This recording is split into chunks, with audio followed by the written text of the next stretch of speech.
Assalamualaikum warahmatullahi wabarakatuh. Bismillahirrahmanirrahim. Saudara-saudara, pada kali ini kita akan sedikit mempelajari bagaimana sikap kita atau tanggapan kita seharusnya terhadap peristiwa-peristiwa yang terjadi di sekitar kita, atau bahkan mungkin juga yang menimpa kita atau yang kita jalani. Kita akan ceritakan sebuah kisah bahwa ada seorang penjual tape. Dia memang pekerjaannya menjual tape. Suatu hari dia akan menjalankan rutinitasnya itu. Pagi-pagi dia sudah menyiapkan dagangannya, terus juga sudah membersihkan diri, bahkan sudah sholat duha sebelum berangkat, berdoa supaya dagangannya itu laku, dagangannya itu laris. Kebetulan hari itu tiba-tiba hujan, tapi karena untuk memenuhi kebutuhannya dia harus berdagang. Dan benar, dia akhirnya berjalan memikul tapenya, meminggul di tengah hujan-hujan yang rintik-rintik. Dalam perjalanan tiba-tiba karena ada genangan air, dia berusaha melompati genangan itu, tapi naas bagi dia pada waktu itu, dan terjatuh. Demikian juga dengan dagangannya, tape tersebut berantakan semua di jalan itu. Akhirnya dia jatuh, terlentang, bangun, dan bersungut-sungut. Kok ya jatuh saya ini ya? Sudah hati-hati, kok ya tetap jatuh? Bahkan tadi saya sudah berdoa sebelum berangkat, tetap jatuh. Gimana sih ini? Mengapa juga Tuhan memberi hujan pada pagi ini sehingga saya jatuh? Mengapa juga yang jatuh saya? Jadi akhirnya dia bersungut-sungut setengah hari, menyalahkan dirinya sendiri, menyalahkan masyarakat, bahkan menyalahkan pemerintah karena jalannya rusak, jalannya tidak bagus, jalannya tidak mulus sehingga dia terpeleset. Semuanya disalahkan. Bahkan dia juga menyalahkan mengapa dia sudah berdoa juga seperti itu. Dia menyalahkan juga mengapa saya sudah sholat duha, dan sebagainya, tapi mengapa tetap jatuh? Apa gunanya ibadah saya selama ini? Wah, dan macam-macam lah ya. Karena orang sedang down, sedang ya berpikirnya macam-macam, terus dia ternyata menyesali diri dan sampai menyalahkan siapapun, disalahkan sampai Tuhan saja disalahkan. Sampai setengah hari seperti itu dia. Pada waktu siang harinya,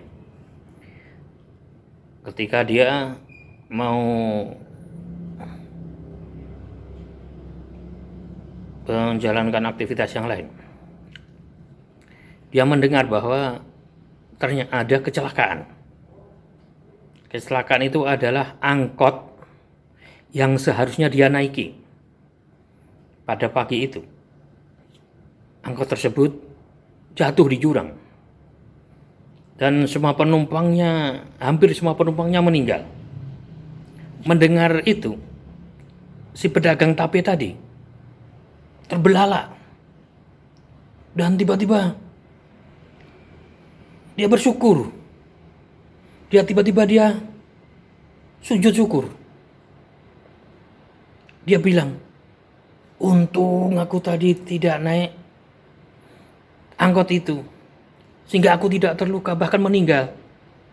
Untung tadi hujan hingga aku terpleset. Jadi sangat beruntung aku tadi terpleset. Seandainya aku tidak terpleset, seandainya tadi tidak hujan, maka aku akan naik angkot itu dan aku akan termasuk orang-orang yang celaka itu. Dia bersyukur, dia berterima kasih pada Allah.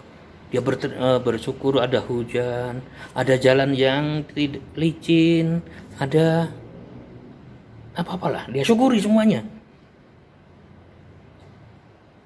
Saudara-saudara sekalian, di sini dapat kita lihat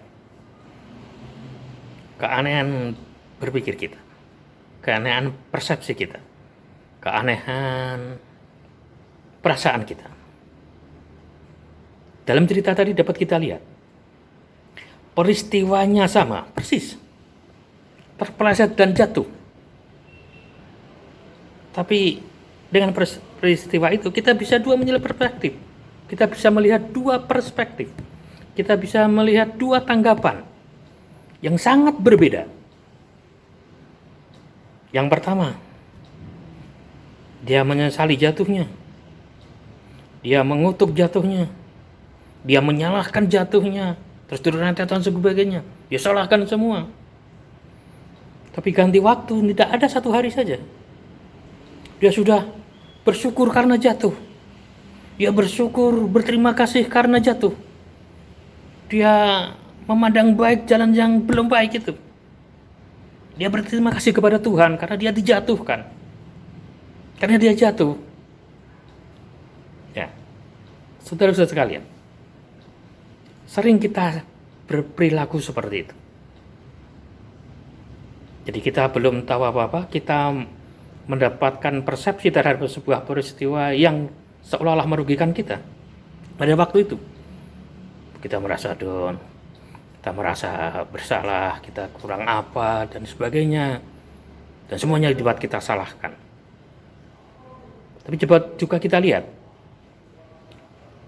bahwa dengan peristiwa yang sama, kita bersyukur, kita berterima kasih, kita sujud syukur, padahal peristiwanya sama. Peristiwanya sama. Oleh karena itu, saudara sekalian, dari kisah itu kita dapat mengambil sebuah pelajaran. Jadi kita jangan terburu-buru menyimpulkan sebuah peristiwa itu buruk bagi kita atau baik bagi kita. Dalam peristiwa tadi kita lihat bahwa peristiwa yang seolah-olah buruk bagi kita ternyata sangat bagus bagi kita. Mungkin juga dalam kisah itu, kalau dia tidak jatuh, peristiwa yang baik, yang wajar saja, baik bagi kita. Tapi ternyata di belakang hari buruk bagi kita. Baik kita tidak terpeleset. Baik kita berjalan lancar sampai ke angkot. Tapi di belakang angkot, angkotnya membawa ke jurang, membawa dia sakit. Kan nggak tahu juga. Ya, dari peristiwa itu saudara sekalian, marilah kita arif mensikapi hidup dan kehidupan ini. Jadi kita harus lebih hati-hati. Kalau seandainya ada peristiwa yang seolah-olah itu buruk bagi kita, kita jangan terburu-buru menyimpulkan itu buruk.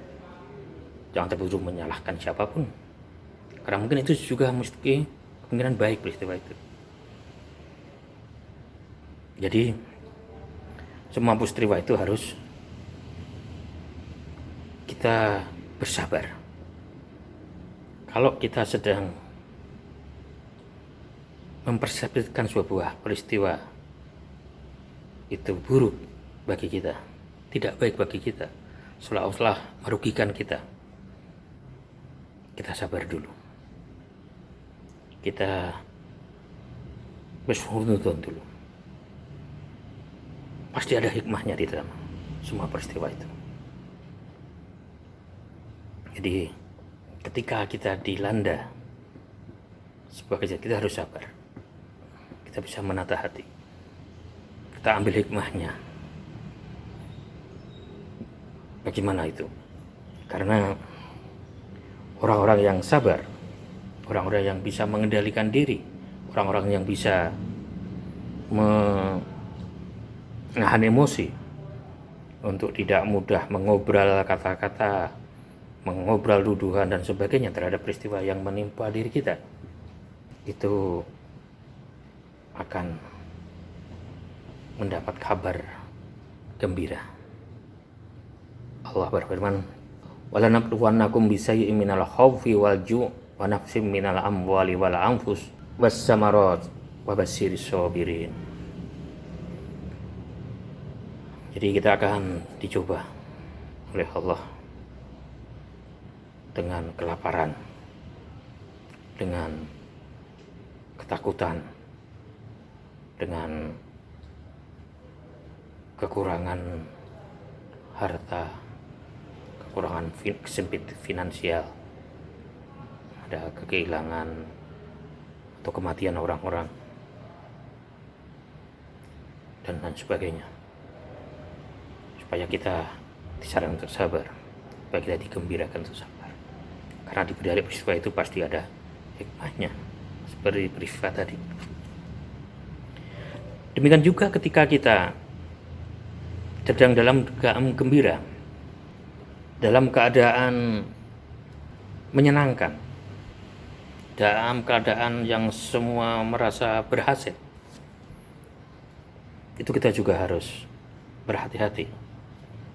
Jangan sampai kita jatuh ke tempat yang kita menjadi lupa diri, menjadi sombong, menganggap bahwa semua keberhasilan adalah keberhasilan kita. Kita harus belajar seperti Nabi Sulaiman ketika di dalam Quran difirmankan seperti, "Hadza min fadli Rabbi liyabluwani a'askur am akfur." Jadi semua yang ada pada saya ini, keberhasilan yang ada pada saya ini adalah ujian bagi saya. Apakah saya termasuk orang yang bersabar, ataukah saya termasuk maksudnya ya, apakah saya termasuk orang yang bersyukur, ataukah saya termasuk yang tidak? Karena kalau kita menjadi orang yang bersyukur, syukur itu akan menjadi milik kita, nikmatnya akan tambah untuk kita. Tapi yang mengingkari, ingat, adalah bahwa Allah sangat kaya. Maksudnya Allah akan, dalam ayat lain, la in sa'akartum la azidannakum wa la in kafartum idza adabi lasyadid. Seandainya kamu bersyukur, la azidannakum, maka Allah akan menambah nikmat-nikmat, kebahagiaan kita, keberhasilan kita. Tapi sebaliknya, kalau kita menguhuri, merasa sombong bahwa semua itu keberhasilan kita, semua itu adalah kesuksesan kita, maka tunggulah, kita akan menjadi lupa diri dan kita akan disesatkan dan kita akan jatuh kepada mungkin ke hal-hal yang tidak kayak gitu. Na'udzubillah, summa na'udzubillah. Oleh karena itu, saudara sekalian, dalam keadaan apapun, dalam keadaan kita merasa berhasil, dalam keadaan kita merasa mampu memenuhi semua keinginan kita, itu tetap harus selalu mengingat Allah, menghadirkan Allah dalam kehidupan kita, supaya kita tidak menjadi lupa arah tujuan kita. Dan juga ketika kita sedang merasa gagal, merasa sedih, merasa belum berhasil, itu juga jangan nelongso, jangan lukro, karena di balik ini semua pasti ada hikmahnya, pasti ada kebaikan di dalamnya. Ingat bahwa tujuan kita adalah semuanya sama, orang yang bahagia ataupun orang sedih, itu pada dasarnya adalah merasakan perjalanannya untuk menuju ke bertemu dengan Allah. Karena itu tetaplah semuanya diniatkan ibadah. Wa ma khalaqtul jinna wal insa illa liya'budun. Saya kira demikian, kurang lebihnya mohon maaf. Billahi taufik wal hidayah. Wassalamualaikum warahmatullahi wabarakatuh.